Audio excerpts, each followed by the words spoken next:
आपने previous lecture में पढ़ा था सोलेनाइड क्या होता है। सोलेनाइड मैंने बताया था it is a long coil of insulated copper wire and when current is passed through it behaves like a magnet. So this is called solenoid. अगर अब हम इस सोलेनाइड के अंदर एक सॉफ्ट आयरन कोर रख देते हैं, if we placed a soft iron core inside the solenoid, this soft iron core being placed inside, then this is called electromagnet. So electromagnet is nothing but solenoid, and electromagnet is used to electric bells, electric motor, telephonic diaphragm etc. many places पे हम electromagnetism produce करते हैं। Transformer में भी magnet produce होता है। अगर आप देखेंगे इसको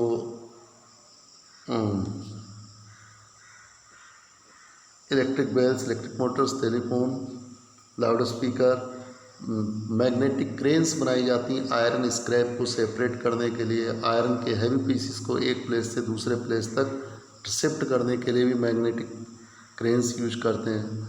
तो this was the what was electromagnet. देखिए डायग्राम से अगर हम समझेंगे तो इलेक्ट्रोमैग्नेट कुछ और नहीं, इस तरीके से एक आपने ये लिया सिलेंड्रिकल सॉफ्ट आयरन कोर, ये एक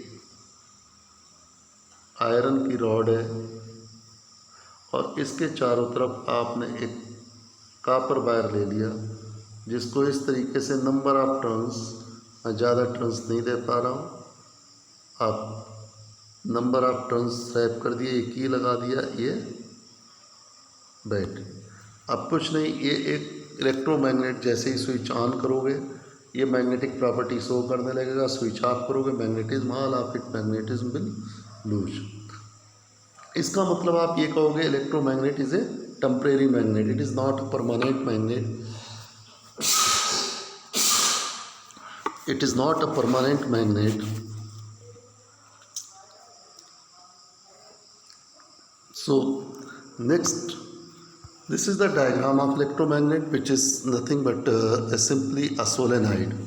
So in this way electromagnet, अब now electromagnet को हम strength of electromagnet कैसे हम चेंज कर सकते हैं, how we can change the strength of electromagnet.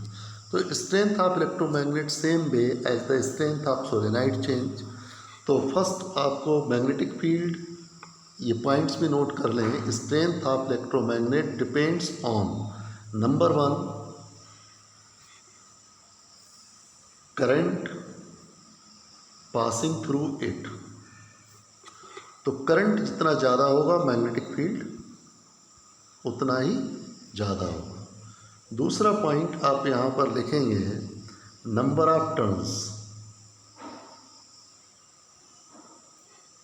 Number of turns means B is directly proportional to N, and number third factor means magnetic field is directly proportional to number of turns. जितना coil में turns ज़्यादा होंगे उतना ही strong magnetic field produce करेगा for the same value of current. After that third point, radius of circular loops या turns, तो V is inversely proportional to R। ये तीन फैक्टर से आपने पढ़ा था B directly proportional to Ni upon R, solenoid का भी यही पढ़ा था। लेकिन इसमें एक फोर्थ फैक्टर और ऐड करेंगे, वो क्या है? फोर्थ फैक्टर में fourth point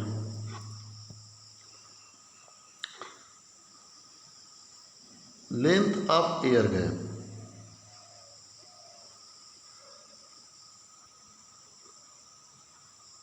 between its poles।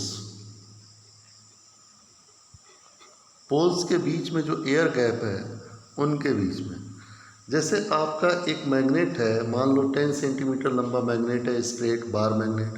अब उसी मैग्नेट को सेम आपने मैग्नेट वही रखा लेकिन उसको इस तरीके से यू शेप में चेंज कर दिया।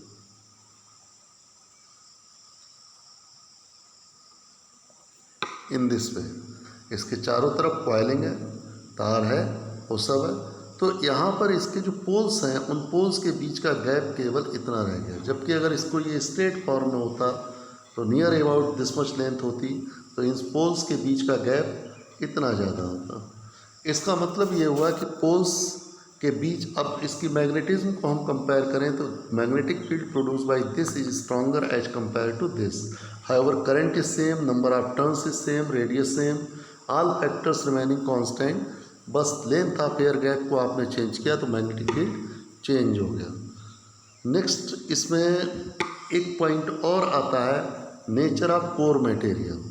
कोर मटेरियल, अगर इसमें सॉफ्ट आयरन की कोर होती है तो soft iron core produces strongest magnetism. Soft iron core produces stronger magnetism. Means अगर आप सोलेनाइड के अंदर सॉफ्ट आयरन की कोर रखते हो तो मैग्नेटिक फील्ड बढ़ जाता है, जबकि बाकी सारे फैक्टर आपने कांस्टेंट रखे हैं। इसका मतलब क्या हुआ, मैग्नेटिक फील्ड स्ट्रेंथ कर दीजिए। ठीक, तो आप ये समझ सकते हैं कि सॉफ्ट आयरन ऐसा मटेरियल है जो मैग्नेटिक फील्ड को भी बढ़ा सकता है। तो ये इस बात पे भी डिपेंड करेगा कि उस इलेक्ट्रोमैग्नेट में कोर मटेरियल क्या है। तो 4 फैक्टर कौन से हुए, number of turns, value of current, radius of loop and length of air gap between poles and nature of core materials. So this was electromagnet. In next topic we will study force acting on a current carrying wire placed in a magnetic field. Most important topic, that is